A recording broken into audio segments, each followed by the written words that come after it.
예, 이 전해드린 대로 이재명 대표가 과거 재판에서 위증 교사를 한 의혹이 포착돼서 검찰이 수사 중이라고 합니다. 네, 관련 내용 정혁진 변호사, 조대진 변호사와 함께 자세히 짚어보도록 하겠습니다. 안녕하세요. 안녕하세요.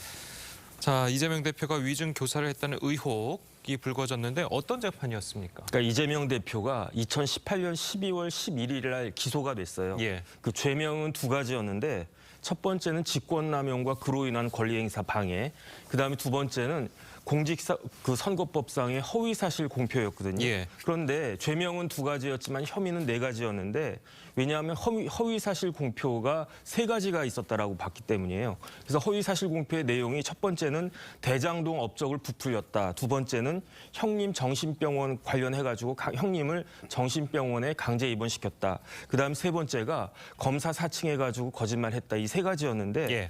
지금까지 사실 논란이 됐던 거는 형님 정신병원 강제 입원이었어요. 그랬죠. 그 관련해가지고 이게 뭐 소극적 거짓말이냐 적극적 예. 거짓말이냐.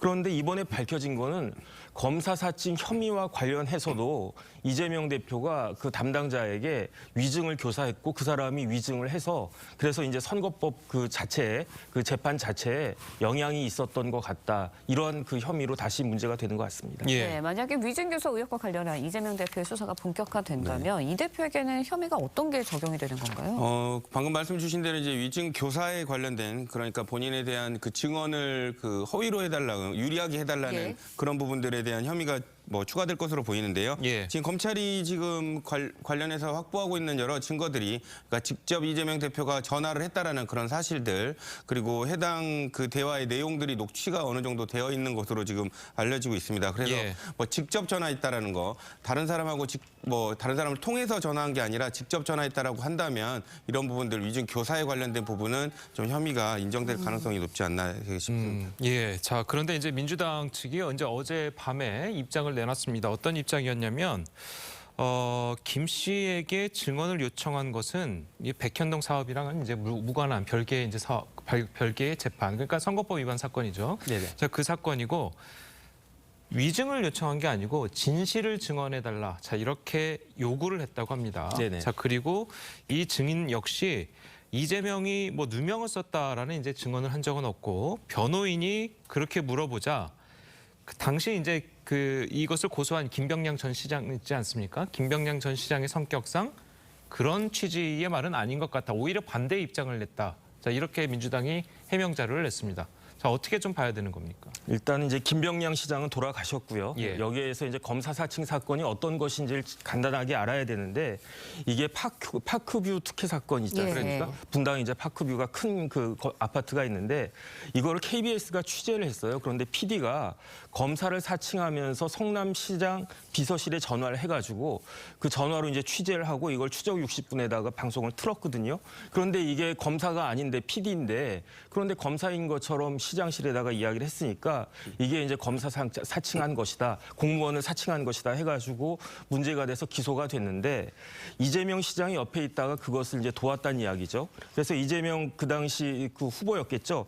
이재명 후보는 최종적으로 벌금 150만 원이 나왔고 그런데 담당 PD는 벌금도 안 나오고 선고 유예가 나왔어요. 그런데 이게 경기도지사 선거에서 이 사건이 다시 문제가 되니까 그때 이제 이재명 후보가 뭐라고 이야기를 했냐면은 자신은 검사 사칭을 한 것이 아니고 누명을 썼을 뿐이다. 이렇게 이야기를 갖다가 했는데 그런데 지금 문제가 되는 증인이 이 선거법 관련된 재판에 나와가지고 이재명을 주범으로 몰기 위해서 PD 고소를 취하자 이런 논의가 있었다. 이렇게 이야기를 한 거거든요.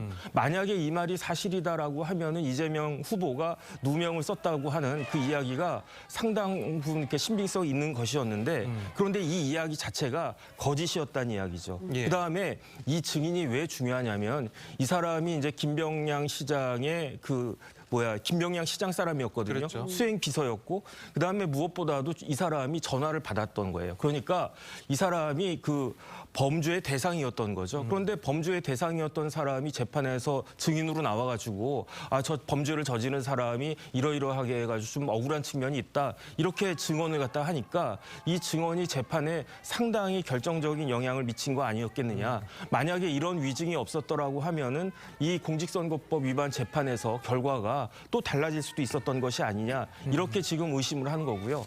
그다음에 이제 중요한 거는 이것과 관련해 가지고 그 이재명 대표가 이 증인한테 여러 차례 전화를 한 거를 아마 이 증인이 녹음을 갖다 했겠죠. 그 녹음을 갖다가 제출한 것 같고 본인도 이러한 사실이 없었다. 그러니까 다시 말해서 이재명을 주범으로 몰기 위해서 PD와 관련된 그 고소를 취하자 이런 이야기를 한 적이 없었다라고 한 사실을 스스로 이제 인정하고 있으니까 그러니까 아마 이 부분에 대해서도 이재명 대표 입장에서는 상당히 곤혹스러운 입장이 되지 않을까 하는 생각이 듭니다. 자, 그런데 그 보면은 보통 이제 우리가 얘기할 때 증인이 나와서 이제 재판에서 증언을 하는 것과 네네. 재판에서 변호인이 이제 증인에 대해서 질문을 했을 때 그 질문에 대한 답을 하는 것과 그 증언이 똑같은 무게로 보는 겁니까? 아니면 어떻습니까? 일단은 법적으로는 똑같은 무게이고요. 그다음에 거기에 얼마만큼 가중치를 줄 것인지 증명력과 관련해서는 이제 담당 재판부가 알아서 할 문제인데 어찌됐든지 간에 사람이 거짓말을 할 수도 있죠. 뭐 저도 거짓말 많이 하는데요. 그런데 그 법정에서 거짓말하면 그건 처벌받는 거거든요. 왜냐하면 이거는 선서를 갖다 하고 신성한 재판을 위해서 내가 정확하게 진실만 이야기하겠다라고 하는 거기 때문에 아주 예외적으로 거짓말을 처벌하는 경우가 공직선거법 위반이라든지 아니면 이렇게 재판에서 선서하고 그 거짓말 한다든지 이런 경우엔 처벌을 갖다 받는데 이러한 일이 지난번 재판에서 2018년 재판에서 있었다라고 하는 그런 이야기가 되겠습니다. 네, 앞서 조성호 기자의 기사를 통해서도 전해드렸는데 백현동 개발 특혜 의혹 사업에 대해서도 새로운 의혹들이 좀 불거졌습니다. 이제 김 씨가 구속 수감된 상황에서도 A 씨를 통해서 백현동 인허가에 적극적으로 개입을 했다 이런 의혹인데 어떻습니까? 지금 김인섭 씨는 그 당시에 이제 구속이 되어 있었죠. 구속이 되어 있었는데 이제 검찰이 포착한 부분은 지금 이번에 영장이 청구된 그 측근인 A 씨가 거의 매일 면회를 김인섭 씨를 다녀왔다는 거죠. 예. 그렇기 때문에 김인섭 씨는 실제로 구속되어 있어서 뭐 여러 가지 로비에 관련된 부분에 가담할 수는 없었지만 A 씨를 통해서 성남시에 관련된 로비를 진행한 거 아니냐 이렇게 의심을 좀 하고 있고요. 근데 다만 이제 조금 뭐 이렇게 좀 어려운 부분들이 판단하기 어려운 부분들이 일반인들은 면회를 가게 되면 이제 녹취가 됩니다. 녹취가 되기 때문에 이제 그 민주당 당대표 쪽에서는 이런 부분들이 로비가 어려웠을 거다라고 이렇게 비판을 하고 이렇게 반박을 하고 있는 그런 입장도 있는 것 같습니다. 예. 자, 그리고 이제 또 이 전에 당시 이제 선거에서 네네. 이 김인섭 씨와 측근 A 씨가 음지에서 굉장히 도와줬다. 이 선거를 굉장히 도와줬다. 그래서 구속이 돼 있는 상태에서도 측근 A 씨를 통해서 백현동 관련 로비를 할 수 있었고 그 결과 특혜를 받을 수 있었다. 자, 이런 내용이거든요. 네네. 이게 가능합니까? 일단은 뭐 특혜는 당연한 거고요. 왜냐하면 종상향 4단계가 특혜가 아니면 무엇이 특혜이겠습니까? 그렇기 때문에 이재명 대표 본인도 뭐라고 이야기를 했냐면 이렇게 종상향 4단계가 이루어진 것은 국토부에 협박이 있었다라고 지금 이야기한 거잖아요. 예. 이 말을 뒤집어 보면은 국토부가 이렇게 뭐 청와대든 국토부든 센 데에서 나한테 협박을 하지 않았으면은 해줄 수 없는 일을 했었다. 그 이야기는 결국은 그다음에 그 결과로 그 시행사가 얼마를 벌었습니까? 3천억 벌었다고 그랬잖아요. 그래서 이재명 대표의 말 자체가 특혜를 줬다라고 하는 것을 자백하는 것인데 중요한 건 뭐냐면 여기서 선거와의 대가 관계 여부잖아요. 그런데 김인섭 씨가 이재명 대표의 선대위원장을 했었고 김인섭 씨가 2015년 초에 그 시행사에 고문으로 영입되자마자 이런 일들이 벌어졌으니까 상식적으로는 그 대가 관계, 인과 관계가 있었을 것이다라고 추정은 되고요. 그다음에 감옥에 있으면서도 여러 가지 일을 통해 가지고 실질적인 일을 갖다가 했고 뭐 정진상 씨한테도 영향을 미쳤다 이런 이야기가 나오니까